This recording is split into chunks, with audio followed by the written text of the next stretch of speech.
Sir victim को step किया गया है, गला दबाने के निशान भी साफ दिखाई दे रहे हैं और चेहरा भी बिगाड़ दिया गया ताकि पाया जा सके। बॉडी पर और कोई भी जेवर नहीं है सिवाय इस ब्रेसलेट। इसका लॉक खुलना बहुत मुश्किल है। मुझे लगता है कातिल जल्दबाजी में इसे छोड़कर भाग गया। इस मर्डर का मकसद तो लूटपाट ही दिखाई दे रहा है। ये देखिए सर, विक्टिम की उंगलियों पर रिंग के निशान है, शायद उन लोगों ने उतार ली होगी। शायद उस पत्थर से विक्टिम का चेहरा बिगाड़ा गया होगा।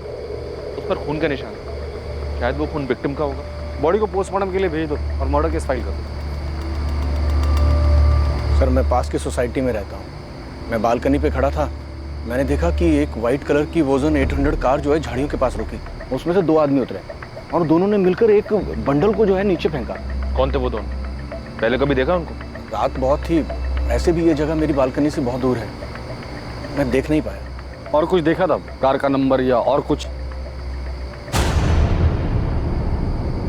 उनकी कार के पीछे राइट साइड के कॉर्नर में कुछ था। डिजाइन तो समझ नहीं आया, लेकिन कुछ रेडियम सा चमक रहा था, स्टिकर या समथिंग। कुछ और याद आ जाए तो हमें बता देना। चाहिए? जी सर। प्रधान, सबसे पहले हमें विक्टिम की आइडेंटिटी का पता लगाना है। सभी पुलिस स्टेशन में मिसिंग कंप्लेंट चेक करो। विक्टिम की डिटेल्स, कपड़े और वो ब्रेसलेट न्यूज़पेपर और सोशल मीडिया पे डाल दो। वोजोन 800 कार का पता लगाने के लिए भी खबरियों को काम पे लगा देता। अगर कातिल तक पहुंचना है तो हमारे पास ये सिर्फ व्हाइट कलर की हचबैक कार है।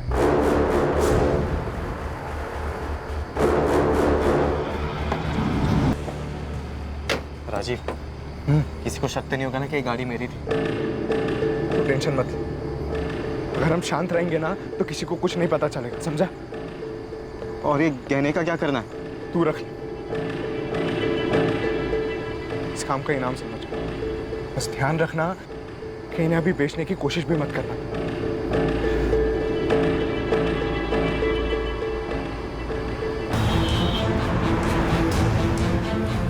पुलिस ने अपना काम शुरू कर दिया और अगली सुबह सभी अखबारों में उस अज्ञात महिला की हत्या की खबर छपी। अज्ञात पीड़िता से जुड़ी जानकारी को सोशल मीडिया पर भी इस उम्मीद के साथ शेयर किया गया कि कोई ना कोई इस मृत महिला को पहचान लेगा। मुखबिरों को भी सक्रिय कर उस रेडियम स्टिकर वाली वोजान 800 कार का पता लगाने के लिए कहा गया, जिसका इस्तेमाल विक्टिम की लाश को ठिकाने लगाने के लिए किया गया था।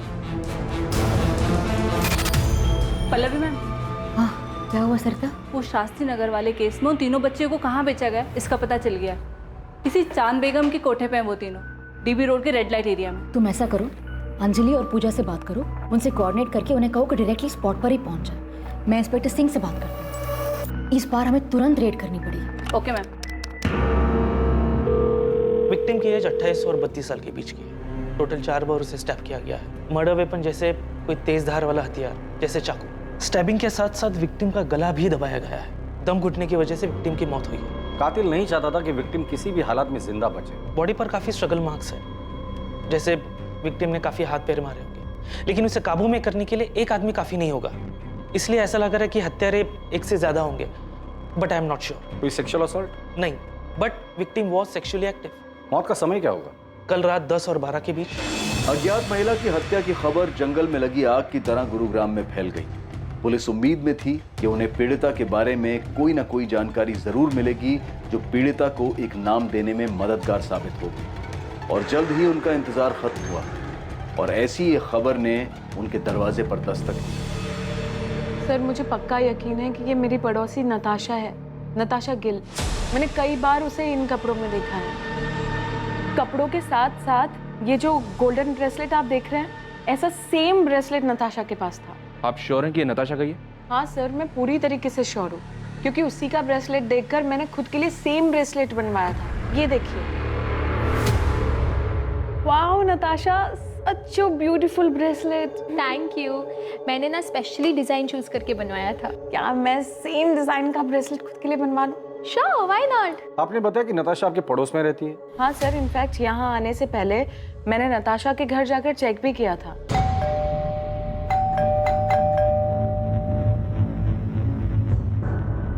उसके बाद मैंने नताशा और उसके पति कार्तिक को फोन भी ट्राई किया, पर दोनों का नंबर स्विच ऑफ आ रहा था। ये सब देखकर मुझे लगा कि कुछ ना कुछ तो गड़बड़ है, इसलिए मैं सीधा यहाँ पर आ गई। आप मुझे कार्तिक और नताशा का नंबर लिख के दीजिए। वैसे ये दोनों काम क्या करते हैं? सर कार्तिक डॉक्टर है और उसका खुद का नर्सिंग होम भी है। Fit and care nursing home जो जीवन चौक पर है। और नताशा टीचर है, स्कूल में हायर क्लासेस को पढ़ाती है। नताशा और कार्तिक के बीच रिलेशन कैसा था? देखने से तो सब ठीक ही लगता था सर, पर कभी कभी नताशा की बातों से ऐसा लगता था कि वो अपने हस्बैंड को लेकर बहुत पसेसिव थी। सर, कार्तिक और नताशा दोनों के फोन स्विच ऑफ। कोई और नंबर है? मेरा मतलब है माँ बाप या कोई रिलेटिव? नहीं सर, मेरे पास तो कोई नंबर नहीं है, पर आप उज्ज्वला से पूछ सकते हैं। वो मेरे यहाँ काम करती है और नताशा के यहाँ पर भी वही काम करती है।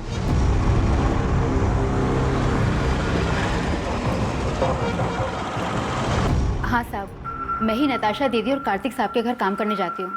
आज सुबह भी गई थी, उनका घर बंद था, लेकिन अक्सर ऐसा होता है कि वो लोग काम के लिए जल्दी निकल जाया करते थे, इसलिए साहब मुझे कुछ भी अजीब नहीं लगा। नताशा और कार्तिक के घर वालों के बारे में कुछ जानती हो?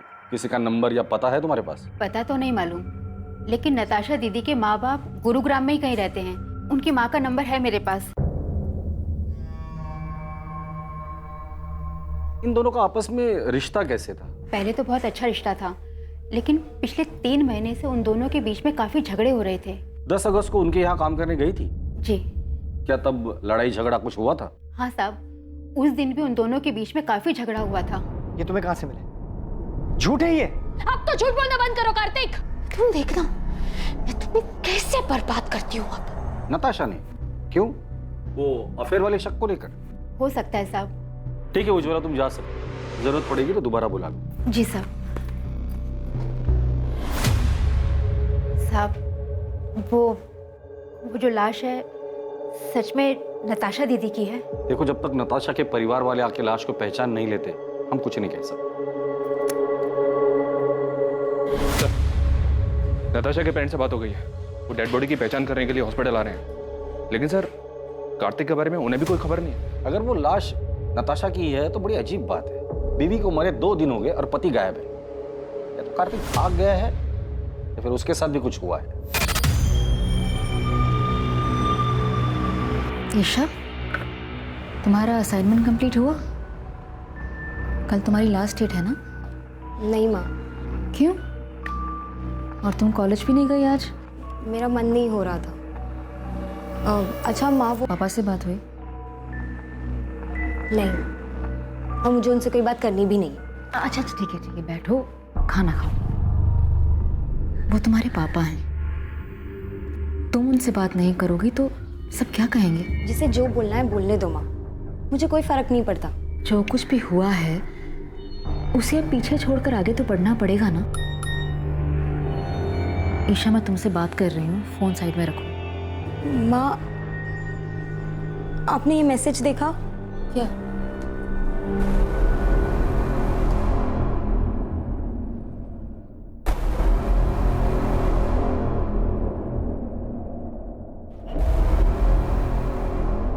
ये आपकी बेटी नताशा के? नताशा के बाई एड़ी में एक काला निशान है, बचपन से।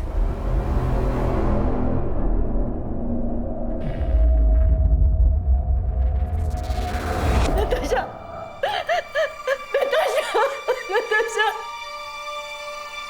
नताशा। सर, 4 साल पहले नताशा को मलेरिया हुआ था, तब हमने कार्तिक के नर्सिंग होम में ही उसी की एडमिशन की थी। कार्तिक और नताशा पहली बार वहीं पे मिले थे। हमें उनके रिश्ते के बारे में बहुत बाद में पता चला। कार्तिक मुझसे 12 साल बड़ा हुआ तो क्या हुआ, उसे क्या फर्क पड़ता है?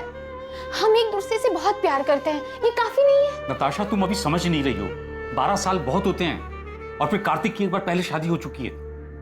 तुम्हें उससे बेहतर लड़का मिल जाएगा। मुझे बेहतर लड़का नहीं चाहिए पापा, मुझे बस कार्तिक चाहिए। मैं कार्तिक से प्यार करती हूँ। नताशा, तुम हर वक्त अपनी मनमानी नहीं कर सकती। आखिर समाज में भी हमारी कुछ इज्जत है। पापा प्लीज एक बार सोच कर तो देखो, कार्तिक में क्या कमी है? कार्तिक अच्छा लड़का है, अच्छा कमाता है, डॉक्टर है, और सबसे बड़ी बात, वो मुझसे बहुत प्यार करता है। Can I interrupt sir?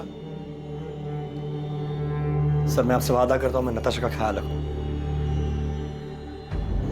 आपको कोई शिकायत का मौका नहीं दूंगा। तुम्हारा पहले डाइवोर्स क्यों हुआ था? पापा, अब पुरानी बातें उठाने से क्या फायदा?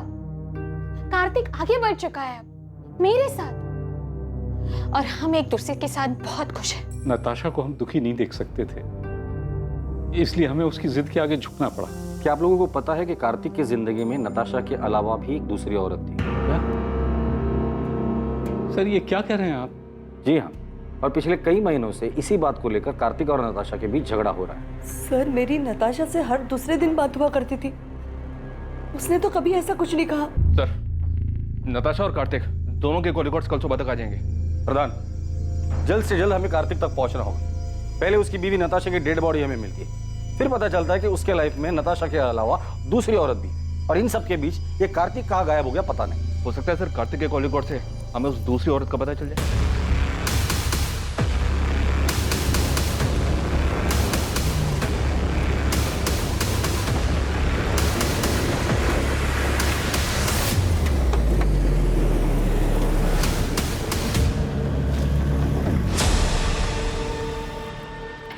क्या भाई, कब से देख रहा हूँ पीछा कर रहा है मेरा। कौन है तू? अरे मेरा एक दोस्त है सतीश, मुझे लगा उसकी गाड़ी है। अबे कौन है ये सतीश? मैं किसी सतीश को नहीं जानता। पिछले 10 साल से ये गाड़ी मेरे पास है। ऐसे कैसे हो गया? नंबर तो वही है। अबे ये गाड़ी मेरी है। टाइम बर्बाद कर रहा है मेरा। चल निकल। फिर मुझसे ही गलती हुई होगी, नंबर गलत याद होगा। सॉरी। हाँ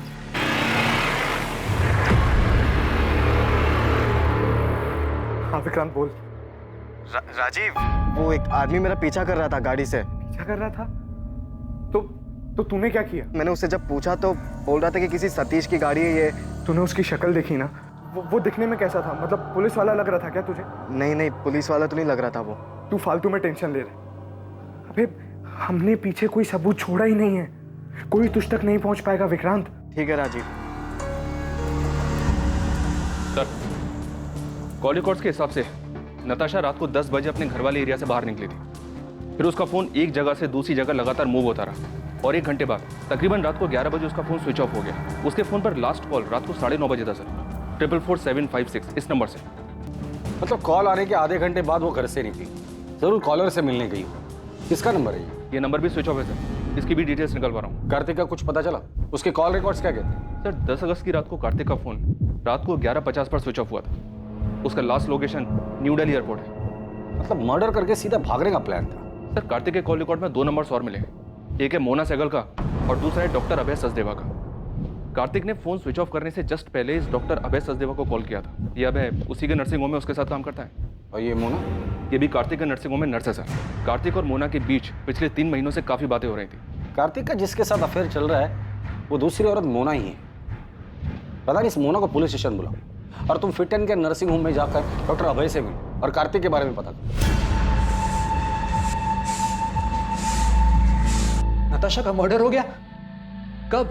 कैसे? और कार्तिक, क्या उसे पता है? ये तो आप बेहतर बता सकते हैं। आप क्या कह रहे हैं सर? 10 अगस्त की रात को 10 से 12 के बीच नताशा का मर्डर होता है, और उसी दौरान कार्तिक आपको कॉल करता है। काम हो गया? हाँ हो गया। उसकी लास्ट लोकेशन एयरपोर्ट है, और उसके बाद से उसका फोन स्विच ऑफ है। कहाँ छुपा हुआ है कार्तिक? सर कार्तिक सर मुंबई गए हैं मेडिकल कॉन्फ्रेंस के लिए। 10 तारीख की रात की उनकी फ्लाइट थी। मेडिकल कॉन्फ्रेंस के लिए गया तो फोन क्यों स्विच ऑफ? सर मुझे नहीं पता, बल्कि मैंने और अभय सर ने तो कई बार उनका नंबर ट्राई किया है। अच्छा, तुम्हारे और कार्तिक के बीच रिलेशन क्या है? वही सर जो एक डॉक्टर और नर्स के बीच में होता है। ये तुम दोनों के कॉल रिकॉर्ड। नर्सिंग होम में दिन भर काम करने के बाद हर रात इतनी देर किस बात पर डिस्कशन करते हो तुम दोनों? नताशा को मारने का प्लान तुम दोनों ने मिलकर बनाया था? नहीं सर, ऐसी कोई बात नहीं है। ऐसे कैसे कोई बात नहीं है डॉक्टर अभय? कार्तिक ने उस रात को लास्ट कॉल आपको ही किया था। जी वो नर्सिंग होम की सप्लाईज के बारे में बात करनी थी। क्या बात करनी थी?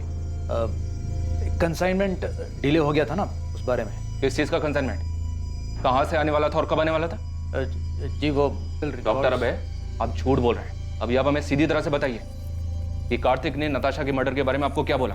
आप गलत समझ रहे हैं सर, मैं आपको सब सच सच बताता हूँ। हमारे हॉस्पिटल की एक नर्स ने एक पेशेंट को गलत दवाई दे दी थी, जिस वजह से उसकी कंडीशन बहुत सीरियस हो सकती थी। वो तो फॉर्चुनेटली टाइम पे पता चल गया और सब संभल गया। सर यही चेक करने, कंफर्म करने के लिए कार्तिक ने मुझे कॉल किया था। तो मतलब मर्डर के साथ साथ आप लोग मेडिकल नेग्लिजेंसी को भी कवर अप करते हैं? हाँ सर, मैं मानती हूँ कि मेरा और कार्तिक का अफेयर है, लेकिन नताशा के मर्डर के बारे में मुझे कुछ भी नहीं पता। तो मर्डर वाली रात तुम दोनों साथ में क्या कर रहे थे? तुम दोनों के सेल लोकेशन से साफ पता चलता है कि मर्डर वाली रात तुम दोनों रात 9 बजे से लेकर 11 बजे तक साथ में थे। एक्चुअली हम लोग ब्लू मून होटल में थे। लेकिन नताशा को हमारी फोटोज कहाँ से मिली? यही तो मेरी समझ में भी नहीं। धमकी भी दे रखी है मुझे, वो मुझे बर्बाद कर देगी। तो अब आगे क्या करना है? इससे पहले कि नताशा नाम का सरदर्द नासुर बने, मुझे इसका जड़ से इलाज करना होगा। तो नताशा से छुटकारा पाने के लिए कार्तिक ने नताशा को रास्ते से ही हटा दिया? सर उस रात मैं और कार्तिक साथ में ड्रिंक कर रहे थे। नताशा ने जीना मुश्किल कर रखा। हर रोज नए ड्रामे करती है। आज तो पता नहीं कहां से उसे मेरे और मोना के फोटोज हाथ लगे। लेकिन उसके पास फोटोग्राफ्स आए कहाँ से? पता नहीं यार कहां से मिले। लेकिन अब इस बात का परमानेंट सॉल्यूशन ढूंढना होगा। मतलब कार्तिक ने नताशा को मारने की बात की थी? सर मुझे नहीं पता कि कार्तिक ने ऐसा क्यों कहा, उसके कहने का क्या मतलब था, लेकिन मैं कार्तिक को अच्छे से जानती हूँ, वो ऐसा बिल्कुल भी नहीं कर सकता। सर हमने हमारे रिलेशन को सीक्रेट रखा था। अगर किसी को ये बात पता थी तो वो बस डॉक्टर अभय है। तो क्या वो पिक्चर्स डॉक्टर अभय ने नताशा को भेजी? नहीं सर, भला मैं क्यों नताशा को कार्तिक और मोना के पिक्चर्स दूंगा? वो पहले इतना परेशान है। रही बात नताशा के मर्डर की, तो सर मुझे नहीं लगता कार्तिक ऐसा कुछ करेगा। कार्तिक मुंबई में जिस मेडिकल कॉन्फ्रेंस के लिए गया है, वहां किसी को बोल के उससे बात कर सकते हैं आप? सर कार्तिक का पता चल गया है, वो अभी मुंबई में ही है, बात हो गई है उससे। वो यहाँ गुरुग्राम के लिए निकल रहा है। कार्तिक को तो पता ही नहीं है कि उसकी वाइफ नताशा का मर्डर हो चुका है। जब उसको बताया काफी चौंक गया था। क्या वाकई में कार्तिक सच बोल रहा था? क्या वाकई उसे नताशा की मर्डर की कोई खबर नहीं थी? और अगर कार्तिक को इस बारे में कुछ पता नहीं था तो उसने पिछले 2 दिन से अपना फोन क्यों ऑफ कर रखा था? या फिर यह हत्या कार्तिक की तरफ से एक परफेक्ट मर्डर था, जिसमें हत्या के वक्त उसका गुरुग्राम से बाहर मुंबई में होना सिर्फ उसकी प्लानिंग का एक हिस्सा था ताकि वो आरोपों से बच सके? इन सारे सवालों के जवाब पुलिस को सिर्फ कार्तिक से मिल सकते थे। कितनी बार बताऊं सर, मैंने फोन स्विच ऑफ नहीं किया था। मोना से मिलने के बाद मैं कैब लेकर एयरपोर्ट के लिए निकला था और गलती से फोन कैब में छूट गया। नताशा से पहले भी तुम्हारी एक शादी हुई थी, वो बीवी कहाँ है? उसकी डेथ हो चुकी है। उसी के बाद मैंने नताशा के साथ शादी की। नताशा के माँ बाप को झूठ क्यों बोला था कि तुम्हारा डिवोर्स हुआ है? मैंने झूठ नहीं बोला, नताशा ने बोला था। वो क्यों झूठ बोली? मैं कैसे बता सकता हूँ? 10 अगस्त की रात जब तुम तुम्हारे दोस्त अभय के साथ ड्रिंक कर रहे थे, तब तुमने कहा था कि नताशा का परमानेंट सॉल्यूशन ढूंढना है। अब इस बात का परमानेंट सॉल्यूशन ढूंढना होगा। और यही बात तुमने मोना से भी कही थी मर्डर वाली रात। इससे पहले कि नताशा नाम का सरदर्द नासुर बने, मुझे इसका जड़ से इलाज करना होगा। मेरे कहने का मतलब ये नहीं था सर, मैं डिवोर्स की बात कर रहा था। मैं नताशा से मिलकर आउट ऑफ कोर्ट सेटलमेंट करने की बात कर रहा था। तो इस मर्डर में तुम्हारा कोई हाथ नहीं? मैं नताशा का मर्डर क्यों करूंगा सर? और कोई है जो नताशा को मारना चाहता हो? मुझे इस बारे में नहीं पता सर, लेकिन सर हमारी शादी से पहले नताशा का एक दोस्त हुआ करता था, अमृत। वो उसे बहुत पसंद भी करता था। इनफैक्ट हमारी शादी के बाद उसने नताशा के साथ बात करना भी बंद कर दिया था। हाँ सर, मैंने उससे बात करनी बंद कर दी क्योंकि मैं नताशा को पसंद करता था, लेकिन नताशा कार्तिक से प्यार करती थी। उस वक्त मैं ये देख नहीं पाया और मैंने उससे बात करनी बंद कर दी। और फिर 3 साल बाद तुम दोनों में बातें शुरू हो गई। तुम्हें लगा इस बार तुम्हारा चांस लगेगा, क्योंकि नताशा कार्तिक से नाराज थी। तूने बात करने की कोशिश की, लेकिन नताशा ने मना कर दिया और इसलिए गुस्से में आकर तुमने नताशा को मार डाला। सर मैंने किसी को नहीं मारा और ना ही मैं नताशा से प्यार करता था। 3 महीने पहले इत्तेफाकन वो मुझे एक सोशल नेटवर्क की साइट पे मिली। हमारी बातचीत हुई और नंबर एक्सचेंज किया। चल मान लेते कि तू जो कुछ भी बोल रहा है वो सच बोल रहा है। नताशा तुम्हारी अच्छी दोस्त थी, काफी बातें शेयर हुई होगी। तुम्हें क्या लगता है नताशा को किसने मारा होगा? सर वो सब मुझे नहीं पता, लेकिन मैं इतना बता सकता हूँ कि नताशा ने तय कर लिया था कि वो कार्तिक के ऊपर चीटिंग का केस करे। उसे बर्बाद करना चाहती थी। हो सकता है कार्तिक उसे अपने रास्ते से हटाना चाहता है।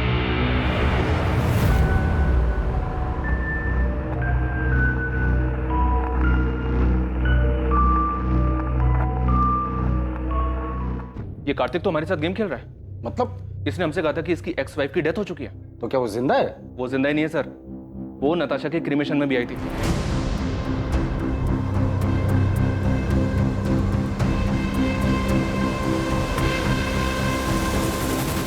पल्लवी गिल, कार्तिक की एक्स वाइफ।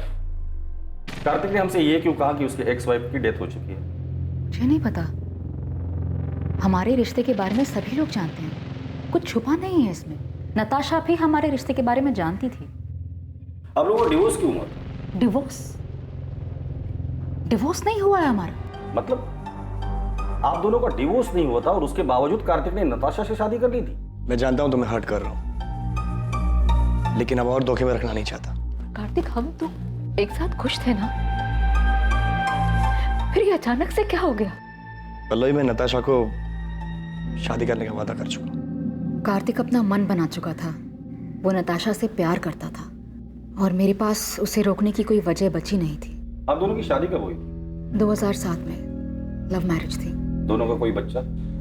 अच्छा माँ, वो पापा से बात हुई? नहीं। वैसे नताशा की वजह से आप दोनों की शादी टूटी थी, तो नताशा के लिए आपके दिल में रंजिश तो रही होगी। नताशा के लिए रंजिश रखकर मैं क्या करती? मैंने जो किया था उसका किया तो भुगतना ही था। मतलब मैं कार्तिक की पहली बीवी नहीं हूँ ना, मैं उसकी दूसरी बीवी हूँ। क्या? तो उसकी पहली बीवी कौन है और कहाँ है? गीता नाम है उसका, रोहतक से है वो। जब कार्तिक मुझसे मिला था वो शादीशुदा था, हमारे बीच में प्यार हुआ, मैं उनके बीच में आ गई थी, तो उसने गीता को डिवोर्स दे दिया। मतलब आप कह रही है कि कार्तिक की 3 शादियां हो गई है और उसके बावजूद अभी उसका किसी और के साथ अफेयर चल रहा है? कार्तिक हमेशा ऐसे ही खुदगर्ज था, बस मैं प्यार में अंधी हो गई थी। गीता कार्तिक की पहली बीवी, उसका एड्रेस है आपके पास?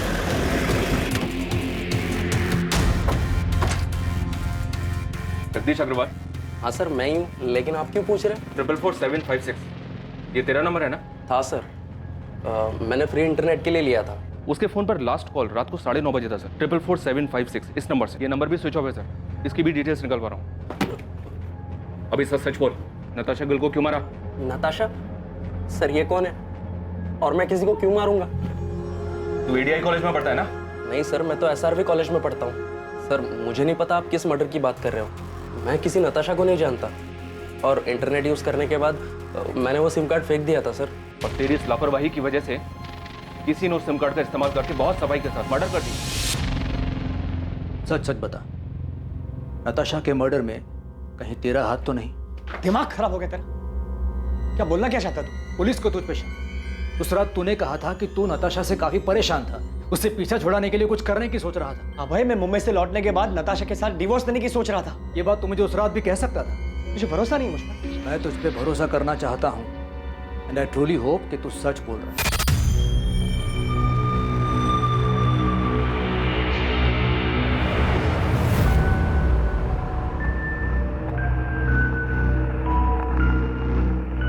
कार्तिक, पुलिस को अब भी तुम पर शक है क्या? उनका शक इतनी जल्दी खत्म नहीं होगा। तो अब आगे क्या करना है? You don't worry, मैंने कुछ सोच कर रखा।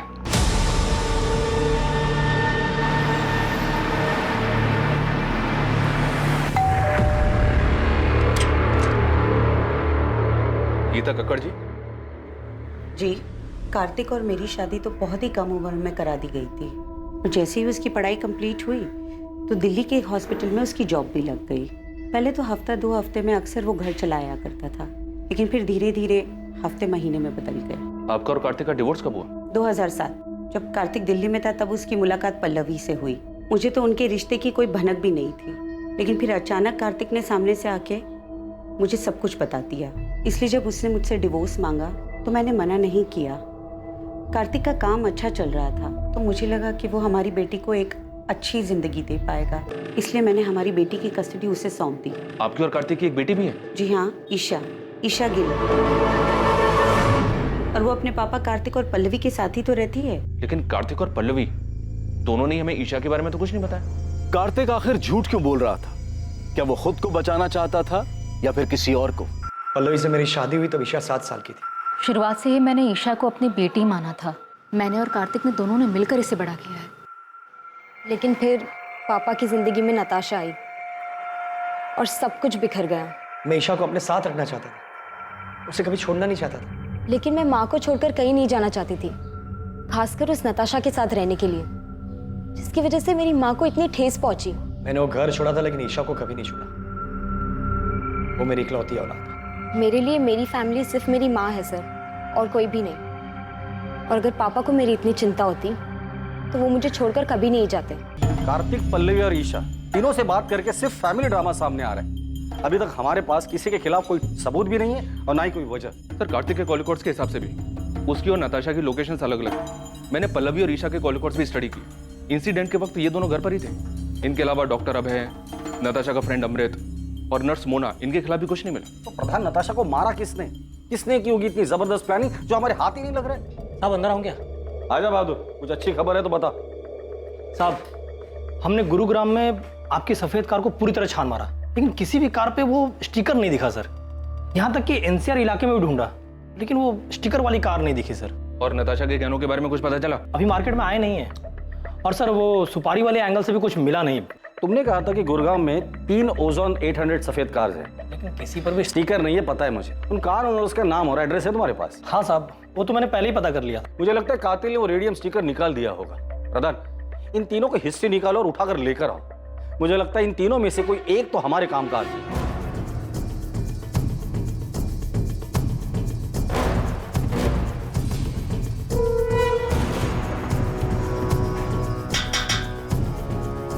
क्या हुआ सर? विक्रांत मेरा बेटा है। कहाँ है? वो तो गैरेज में गया है काम करने। विक्रांत जहाँ काम करता है वहाँ का एड्रेस दीजिए। सब क्या हुआ है मुझे?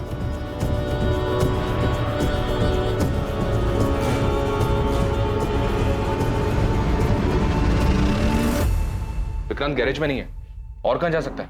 मुझे नहीं पता साहब।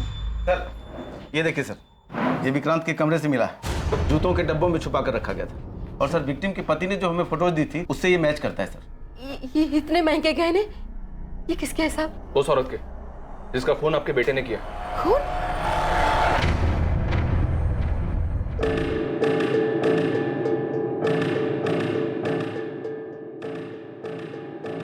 हाँ विक्रांत बोल। राजीव, अबे पुलिस मेरे घर तक पहुंच गई। तूने तो कहा था कि कुछ भी नहीं होगा। क्या बोल रहा है विक्रांत तू? अबे सच बोल रहा हूँ, बाल बाल बच गया मैं। तू अभी कहाँ पर है? एमडी नगर के वो पीछे वाली रोड पे गाड़ी में बैठा हूँ। राजीव, मुझे लगता है कि हमें पुलिस को सब सच सच बता ही देना चाहिए। तू 2-4 दिन के लिए गुरुग्राम से बाहर चले जा, है ना? तब तक मैं कोई प्लान बना लूंगा। मैं तुझे 2 दिन का वक्त दे रहा हूँ। अगर तूने मुझे इस झमेले से नहीं निकाला ना, तो मैं खुद ही पुलिस को जाकर सब सच सच बता दूंगा। सर, विक्रांत के फोन की लोकेशन डेड बॉडी मिलने वाली जगह से मैच हो रही है। टाइम भी उसी दौरान का है। विक्रांत के कॉल रिकॉर्ड से कुछ मिला? विक्रांत जिस नंबर पे रेगुलर टच में था, उन सारे नंबर्स की डिटेल्स निकलवा रहा हूँ सर। और वो मनोहर जिसने डेड बॉडी को गाड़ी से उतारते हुए देखा था, उसने बताया था 2 आदमी थे। एक तो ये विक्रांत ही है, दूसरे आदमी का पता लगाना बाकी है। विक्रांत का कुछ पता चला? विक्रांत के घर पे कांस्टेबल्स लगा दिए सर। विक्रांत और उसकी माँ का फोन ट्रैक कर रहे हैं। साहब, वो विक्रांत का पता चल गया साहब। तुझे क्या लगा था गाड़ी धोने से सबूत धुल जाएंगे? तेरी सफेद ओजोन 800 हमने फॉरेंसिक में भेज दी है, जिसमें नताशा के खून के ट्रेस मिल ही जाएंगे। इसलिए कोई भी कहानी सुनाने के बारे में सोचना भी मत। सीधे सीधे बता दे नताशा को क्यों मारा? सर मैंने उसको नहीं मारा, मैं तो उसका नाम तक नहीं जानता था। सर वो मेरा बचपन का दोस्त राजीव 9 तारीख को मुझसे मेरी गाड़ी लेकर गया था, और फिर 10 तारीख की रात को उसने मुझे कॉल किया किसी पीसीओ से और मोहल्ले के बाहर बुलाया मिलने के लिए। सर मैं फंस गया था, इसलिए मुझे उसके साथ जाना पड़ा क्योंकि मेरी गाड़ी उसके साथ थी। मैं उस औरत को नहीं जानता था सर, सच बता रहा हूँ। क्या हो गया राजीव? तेरा फोन क्या, तूने मुझे लैंडलाइन से क्यों कॉल किया था? तू अंदर आ, मैं सब बताता हूँ।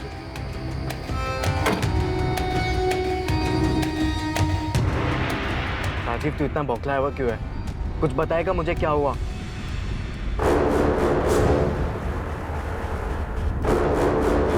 था सर, उसे पाने के लिए जो बन पड़ा मैंने किया सर। किसके प्यार का जुनून था? नताशा के? नहीं सर,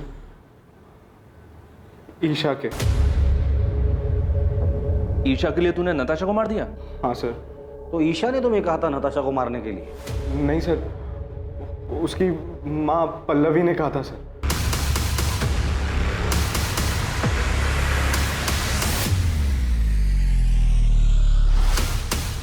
पल्लवी मुझे बिल्कुल पसंद नहीं करती थी, क्योंकि मैं उसकी बेटी के स्टेटस के बराबर नहीं था।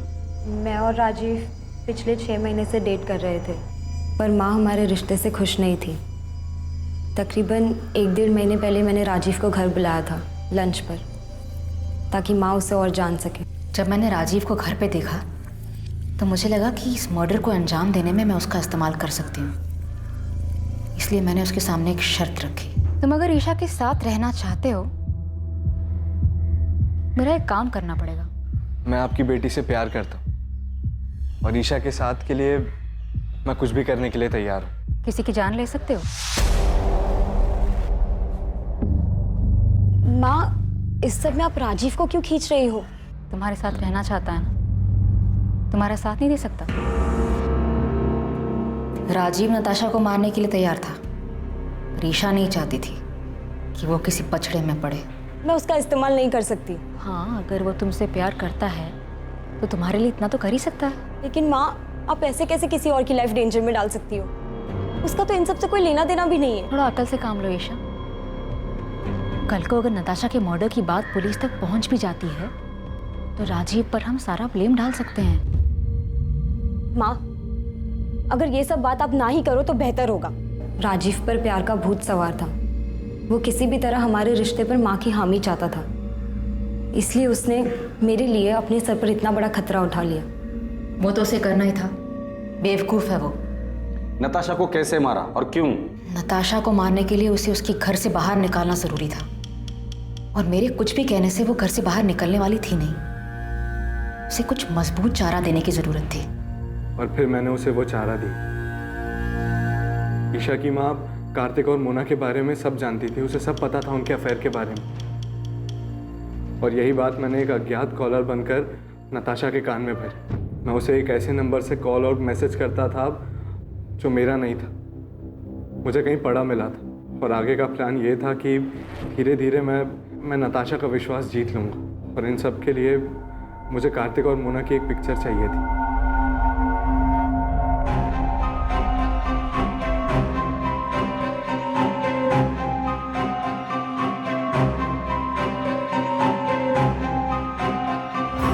प्लान के मुताबिक 10 अगस्त को राजीव ने वो फोटोज उसे दिखाए। मुझे पता था नताशा वो फोटोज देखकर बहुत अपसेट होगी। फिर रात 9:30 बजे मैंने नताशा को कॉल कर मिलने बुलाया। मैंने कहा कि मुझे पता है कार्तिक कहाँ है और किसके साथ है, और 1 लाख रुपए के बदले में मैं उसे वहाँ ले जा सकता हूँ। और नताशा कार्तिक को रंगे हाथों पकड़ना चाहती थी। वो तुरंत राजी हो गई। फिर थोड़ी देर बाद ही मैंने नताशा को मार्केट रोड के चौराहे से पिक किया। कहाँ है कार्तिक? किसके साथ है? मैं आपको वहीं लेके जा रहा हूँ। आप पैसे लाए हो? हाँ, पूरे 1 लाख है, पर काम हो जाने के बाद। ये कहाँ लेके आ गए हो तुम मुझे? यहाँ जंगल के बीच में तुमने गाड़ी क्यों रोक दी? बस 1 मिनट। पल्लवी, ईशा, तुम दोनों यहाँ पे क्या कर रहे हो?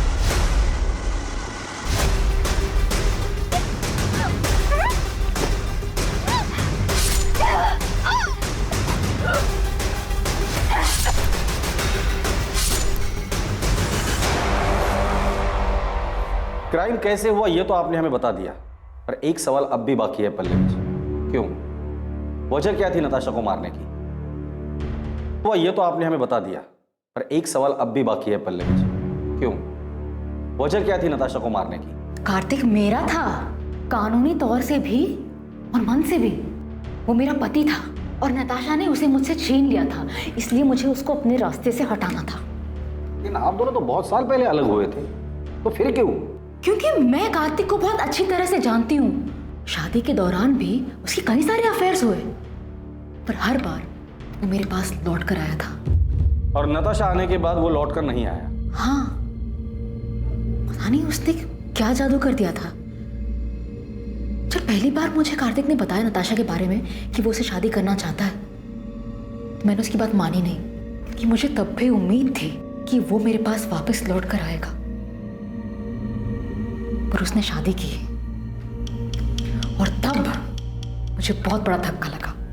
माँ इस बात को मान ही नहीं रही थी कि पापा ने शादी कर ली। उन दिनों इन्हें संभालना बहुत मुश्किल हो गया था, जैसे इन्होंने अपना संतुलन ही खो दिया हो। और इन सब के जिम्मेदार मेरे पापा थे, इसलिए मैं उनसे आज भी उतनी ही नफरत करती। धीरे धीरे सब ठीक होने लगा था, माँ की तबीयत भी संभलने लगी थी, पर कार्तिक गिल को हमारी खुशियां कहाँ मंजूर थी। कार्तिक, इतनी देर रात तुम यहाँ क्या कर रहे हो? पल्लवी मैं तुमसे सॉरी। सॉरी पल्लवी। आराम से आराम से।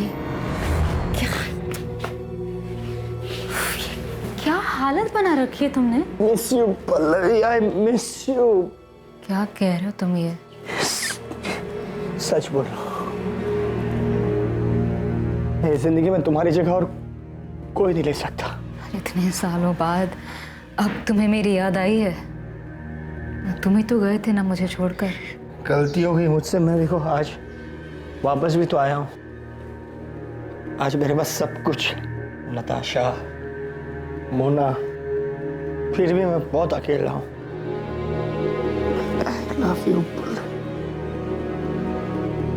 I love you. कार्तिक के साथ वो रात गुजारने के बाद मेरी समझ में आ गया था कि कार्तिक अब भी मुझसे प्यार करता है और नताशा ही हमारे रास्ते का कांटा थी। इसलिए नताशा को रास्ते से हटाने का प्लान तुमने बना लिया और उसमें ईशा को भी शामिल कर लिया। क्या माँ, आपको समझ भी नहीं आप क्या सोच रही हो? तुम नहीं समझ रही हो मैं क्या बोल रही हूँ। नताशा के जाने के बाद सब कुछ पहले जैसा हो जाएगा। हम सब लोग खुशी खुशी रहने लग जाएंगे।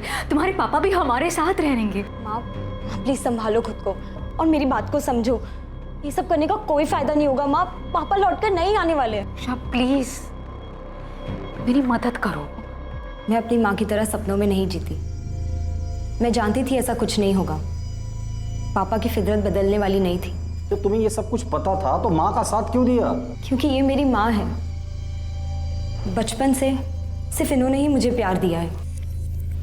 मेरे अपने माँ बाप तक को मेरी कोई फिक्र नहीं है।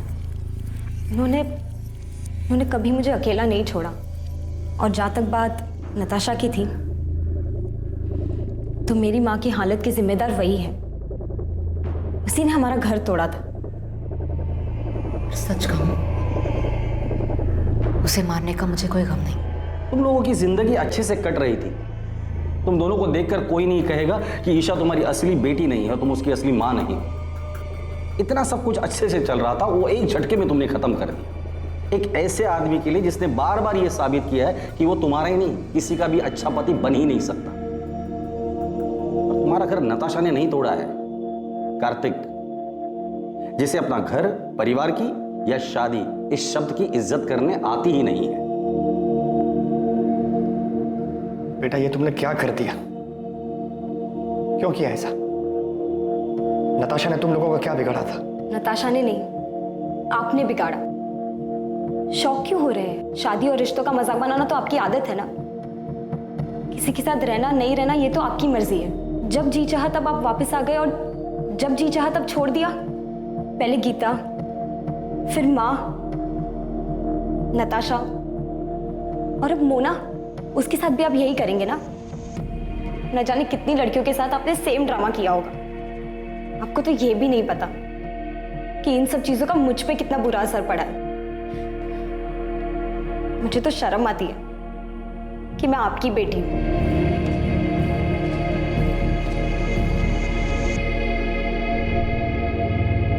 पल्लवी गिल, उसकी बेटी ईशा गिल और ईशा के बॉयफ्रेंड राजीव वालिया को नताशा की हत्या के आरोप में आईपीसी की धारा 302 और सबूत मिटाने के लिए आईपीसी की धारा 201 के तहत बुक किया गया है। राजीव का फ्रेंड विक्रांत मेहता, जो कि अपराध में इस्तेमाल हुई कार का मालिक था, उस पर आईपीसी की धारा 201 के तहत आरोप लगा है। पल्लवी हर हाल में कार्तिक को पाना चाहती थी, जिसके लिए उसने बिना कुछ सोचे समझे नताशा की हत्या कर दी।